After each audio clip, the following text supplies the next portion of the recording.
Welcome, Mr. Locke. Pleasure to have you here with us today. Pleasure to be here, Calvin. Can you tell us a little bit about yourself? My full name is Alain Leroy Locke. I was born on September 13th of 1885 in the city of Philadelphia. At the age of 6, I lost my father. I was the only child growing up. I was raised by a single mother. In 1904, I attended Harvard University. I was the first African American to be awarded with a Rhodes Scholarship. After earning my undergraduate degree in 1907, in 1912, I became an assistant professor of philosophy at Howard University. I left Howard and returned to Harvard in 1916, where I eventually earned my PhD in philosophy. And in the year of 1918, I then returned to Howard and began teaching my first class, which was on race relations in 1925. What role did you play during the Harlem Renaissance? All right, I was known as the father of the Harlem Renaissance for my publication in 1925 of the New Negro and my anthology of poetry essays, plays, and music. I am best known as a theorist, artist, interpreter of African American literature and art. Were you in any fraternities? Yes, in 1907, when I graduated Harvard, my undergraduate degree, I was in the Phi Beta Kappa Society. Then at Howard, I was in the Phi Beta Kappa fraternity, and then I helped artists look at Africa for inspiration. So, Mr. Locke, what are some of the major books or essays that you wrote or edited during the Harlem Renaissance? Alright, so during the Harlem Renaissance, I edited the Bronze Booklet series, The New Negro and Inspiration, Harlem Mecca of the New Negro, also the Negro Art, Past and Present, the Negro and His Music, and plenty of others. I read plenty of other books. So I'm going to tell you about a few of them. Okay. So the New Negro and Interpretation is an anthology of fiction, poetry, and essays on Africa and African American literature and art. In the race context and interracial relations, I'll talk about the race and racism in the 20th century social relations. I also provide a means of analyzing race and the ethnic conflict in relation to economic and political changes in society. So, Mr. Locke, can you share some excerpts from your book today? Yeah, I'll be sharing two today. Alright, so the first one is from The Enter the Negro, which I wrote in the March of 1925. Alright, so therefore the Negro today wishes to be known for what he is, even in his faults and shortcomings, and scorns a craven, precarious survival at the price of seeming to be what he is not. He resents being spoken for as a social ward or minor, even by his own, and being regarded a chronic patient for the sociological clinic, the sick man of American democracy.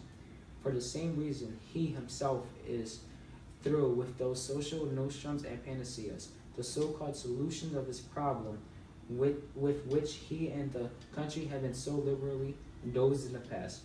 Religion, freedom, education, money in turn.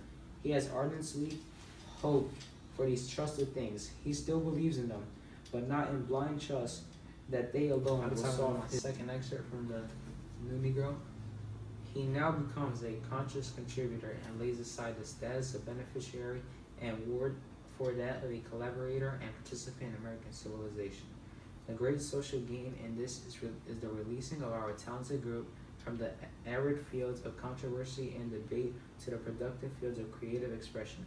The especially cultural recognition they win should in turn prove the key to the reevaluation of the Negro, which must precede or accompany any considerable further betterment of race relations. But whatever the general effect, the present generation will have added the motives of self-expression and spiritual development to the old and still unfinished task of making material headway and progress.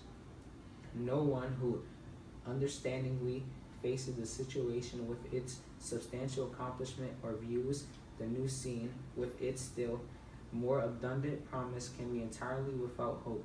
And certainly, if in our lifetime the Negro should not be able to celebrate his full initiation into American democracy, he can at least, on the warrant of these things, celebrate the attainment of a significant and satisfying new phase of group development, and with it a spiritual. Add another excerpt. Harlem is neither a slug, ghetto, resort, or colony, though it is in part all of them. It is, or promises at least to be, a race capital. Negro life is not only founding new centers, but finding a new soul. The tide of Negro migration northward and cityward is not to be fully explained as a blind flood started by the demands of war industry, coupled with the shutting off of foreign migration, or by the pressure of poor crops coupled with increased social terrorism in certain sections. Today I'll be giving a speech about the new Negro vote and the New Deal. The new Negro in this campaign is heavily supported by the Roosevelt administration and its humane and constructive social policies and programs. In so doing, it is right, sensible, and far-sighted. For by tolerating the disenfranchisement of the 2/3 of the entire Negro population, they sold the Negro into political bondage to themselves in the North and sold him back to economic serfdom and land of his own slavery.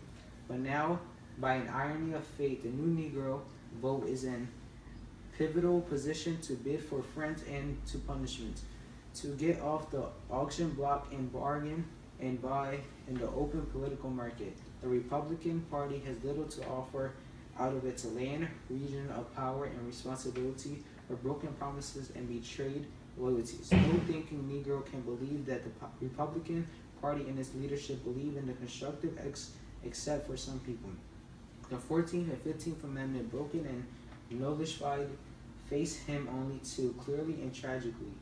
So this campaign cry of the senility of the Constitution has to hollow a sound to deceive Negro ears in new turn.